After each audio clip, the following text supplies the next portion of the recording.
sinabi kong lamay sa friend ko na binigyan pa tayo ng Panginoon ng buhay, no? Pag gising sa umaga, magpasalamat tayo sa Panginoon dahil sa tayo'y buhay.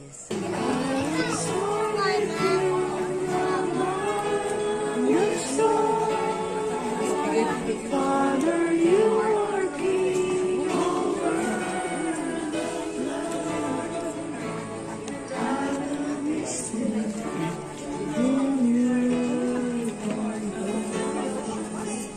is the oceans rise and thunders roar. I am sorry above your storm.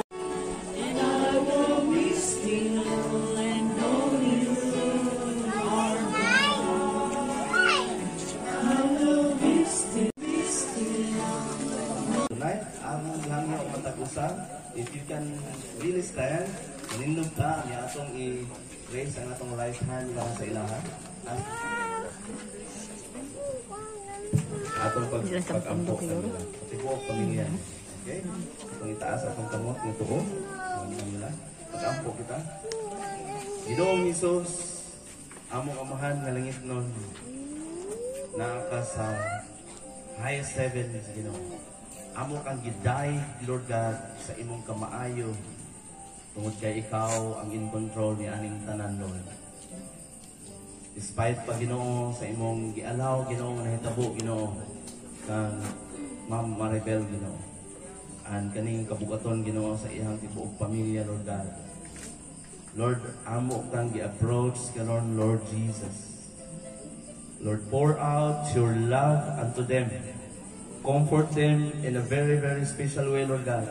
In the name of Jesus. Lord, dili sayon nga mawala ang kabugaton o ang kasakit, Ginoo. But tonight, Lord, deeply from your word, Lord God, as you have promised that you will meet them, that they will rejoice, Lord God, in the name of Jesus. Lord, sa matat usa nila kakasing-kasing, Ginoo, imo nang hikapon, Ginoo, imo na silang i-comfort, Lord God, sa imong pulong, Ginoo. Imo silang i-remind that you are there in every step of the way, Lord God. Nga karon nga time, Lord God, we believe nga nagsadya ang imong kingharian, Ginoo, tungod sa kinabuhi ni Ma'am Maribel. Lord God, salamat, Ginoo, sa tanan nga iyang na-influence, Ginoo, labi na sa iyang mga anak, Lord God, sa iyang ginikana, sa tibuok nila nga pamilya, Ginoo. Salamat, Lord God, nga gigamit nimo ang iyang life to be an influence, to be a lover, to be a mother, Lord God. Salamat, Ginoo, ni aning tanan, Lord. Lord, imo ni silang sadyaon despite ni aning ang kabugaton, Ginoo, that they will remember what you have done upon the life of Ate Maribel, Ginoo, or Mama Maribel sa ilahang mga kinabuhi, Lord God, or Lola, Lord God, sa ilahang mga apo, Ginoo, sa iyang apo, Lord God. And tonight, Lord God, in the name of Jesus, let your overflowing love overflow upon them. Na dili lang ang tibuok pamilya, ang natigduyok, Ginoo, but we believe, as you have promised, na mag-uban ka kanila. Imong hupayon, Ginoo, tanan nga mga pangutana o questions, Ginoo, sa nahitabo, Lord God, imo ka nang tubagon sa imuhang time o sa imuhang kabubuton alang kanila, Lord God. Sa tanan nila nga wala na sabti, Ginoo, ikaw ang mapasabot ni anak, Lord God. Sa tanan nga mga kabugaton, Ginoo, imo ka nang pagkaan kanila, Lord God, na mas mahimong sayon ang tanan tungod kay anak ka kanila nagauna ni ani nga sitwasyon o kahibaw ka, Ginoo, o kay imo ning gialaw, Lord God. Salamat, Ginoo, sa matag usa ka kinabuhi, Ginoo, nga diin pa man ikaw ang mamuhat sa ilang kagsa-kagsa ka kinabuhi o kasing-kasing, Lord God, na ang imuhang pangalan may mag-glorify sa ilang kinabuhi, Lord God. Salamat, Lord, kanya mong pag-ampo sa ngalan ni Jesus. Amen and amen. Praise God.